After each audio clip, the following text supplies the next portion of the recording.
Memang kalau kita ketemu dengan DPR, itu ada 2 rancangan program legislasi nasional. Yang satu adalah revisi Undang-Undang 20 2003 tentang sistem pendidikan nasional, dan juga ada masuk prolegnas juga adalah revisi Undang-Undang Guru dan Dosen, Undang-Undang 14 tahun 2005. Nanti kita lihat apakah kita cukup memasukkan di perubahan undang-undang ini atau membuat undang-undang yang baru. Kami akan melakukan pengkajian dengan ya memohon masukan dan juga aspirasi dari masyarakat. Ini bagian dari komitmen kita untuk bagaimana memberikan layanan pendidikan untuk semua bagi siapapun anak-anak Indonesia dimanapun mereka berada. Kemudian yang terakhir, beberapa hal yang selama ini sudah ada MOU antara dulu masih Kemendikbudristek dan sekarang Kementerian Pendidikan dan Menengah, untuk nanti kita tindak lanjuti dengan kerjasama menyelesaikan berbagai persoalan tidak dari hilirnya tapi dari hulunya, dengan misalnya nanti ada program polisi ke sekolah, atau mungkin nanti juga penyuluhan mengenai berbagai hal yang menyangkut ketertiban masyarakat oleh aparatur kepolisian dengan sekolah-sekolah yang ada di Indonesia. Tadi juga disampaikan beberapa gagasan untuk kegiatan pramuka, dan termasuk dalamnya adalah pramuka Bayangkara juga mungkin nanti coba kita eksplorasi untuk dihidupkan lagi, karena kepanduan pramuka dan juga kepanduan yang lainnya ini juga kita perlukan untuk membentuk jiwa Bayangkara dan juga sikap-sikap di kalangan para pelajar ini dengan kedisiplinan dan berbagai hal yang positif untuk masa depan mereka. Kami kira demikian beberapa hal yang tadi sudah kita bicarakan.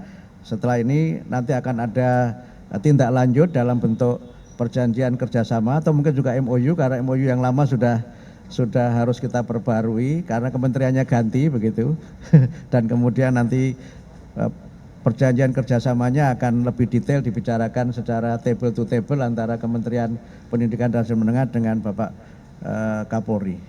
Demikian yang dapat kami sampaikan. Terima kasih Pak Kapolri. Terima kasih.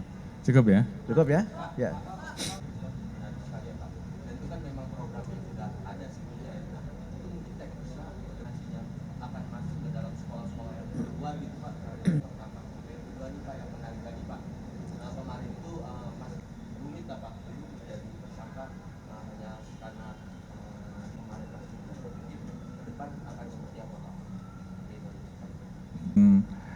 Program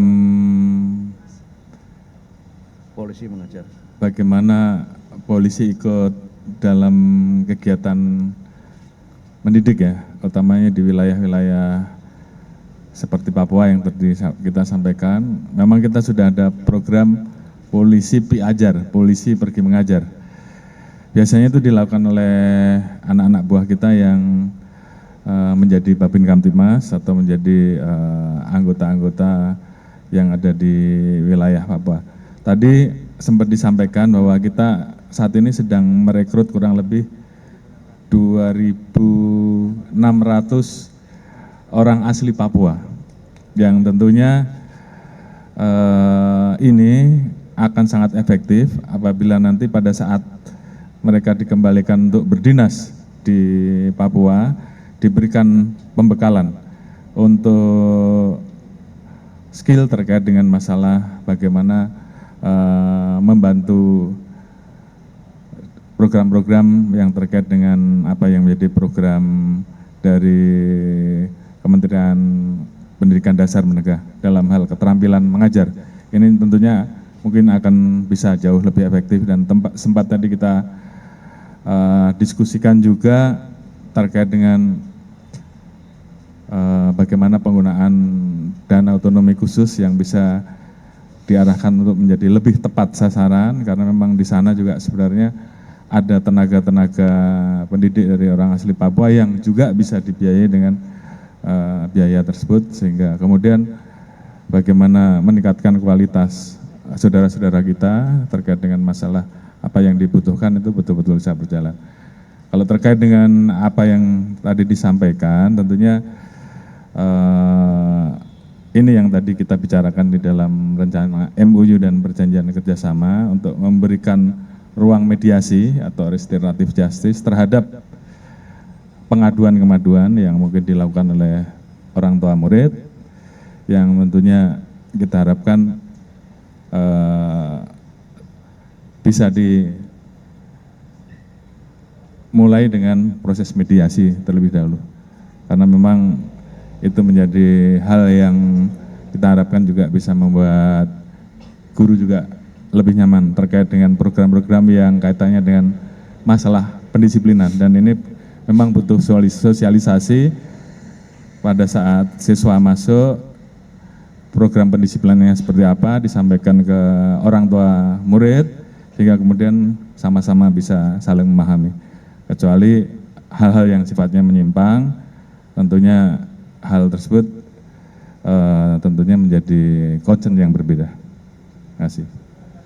Baik, terkait dengan Undang-Undang 20 2003 dan juga Undang-Undang Nomor 14 tahun 2005 tentang guru dan dosen, sebenarnya sudah ada pasal-pasal yang mengatur tentang perlindungan guru, baik secara profesi maupun dalam hubungannya dengan keamanan dan juga jaminan yang berkaitan dengan profesi guru itu. Tetapi kalau misalnya itu dirasa masih belum memadai, memang kalau kita ketemu dengan DPR, itu ada 2 rancangan program legislasi nasional. Yang satu adalah revisi Undang-Undang 20 2003 tentang sistem pendidikan nasional, dan juga ada masuk prolegnas juga adalah revisi Undang-Undang Guru dan Dosen, Undang-Undang 14 tahun 2005. Nanti kita lihat apakah kita cukup memasukkan di perubahan undang-undang ini atau membuat undang-undang yang baru. Kami akan melakukan pengkajian dengan ya memohon masukan dan juga aspirasi dari masyarakat. Cukup ya?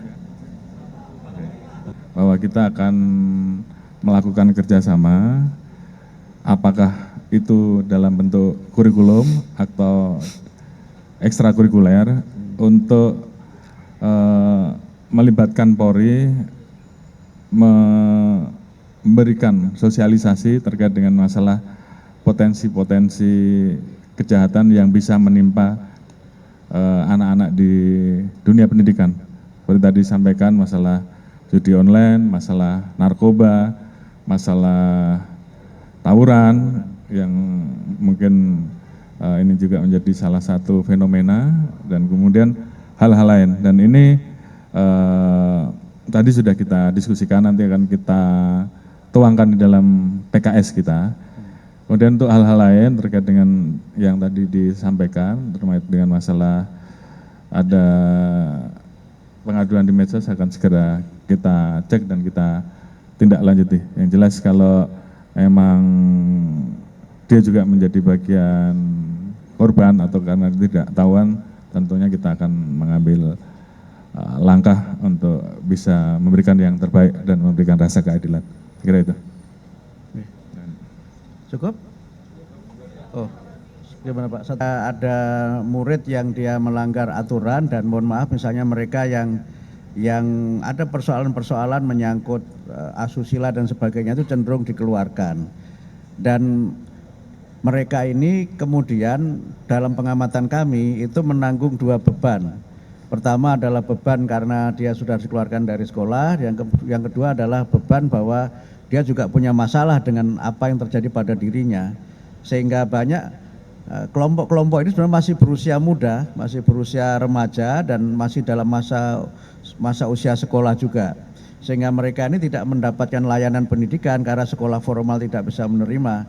Karena itu maka 2 opsi yang ada dalam pikiran kami sekarang, kalau kita meniru negara lain, itu ada namanya cottage school yang dikembangkan di Amerika, yang memang itu khusus untuk mereka yang secara psikologis, secara sosial ada masalah, dan mereka memang belajar di tempat pendidikan tertentu.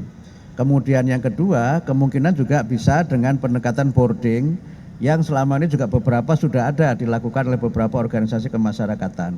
Tapi nanti formatnya seperti apa akan kita lakukan kajian lebih mendalam lagi, karena memang kami juga harus memiliki data yang cukup akurat untuk memastikan bagaimana penanganan ini bisa kami lakukan, sehingga mereka yang sudah menjadi korban ini tidak mendapatkan 2 masalah gitu. Seperti dulu kan ada kekerasan seksual yang dialami beberapa murid kan, mereka sesungguhnya korban, tapi kemudian malah dikeluarkan, dan ketika ditampung di sekolah formal, itu masyarakat memiliki penilaian negatif terhadap sekolah formal yang menampung mereka, sehingga harus ada jalan keluar karena mereka tetap ingin belajar dan mereka harus kita berikan kesempatan untuk bisa tumbuh sebagai generasi bangsa yang hebat dan kuat dengan pendidikan yang kita berikan itu. Gitu. Ya, cukup ya. Masih ya, masih.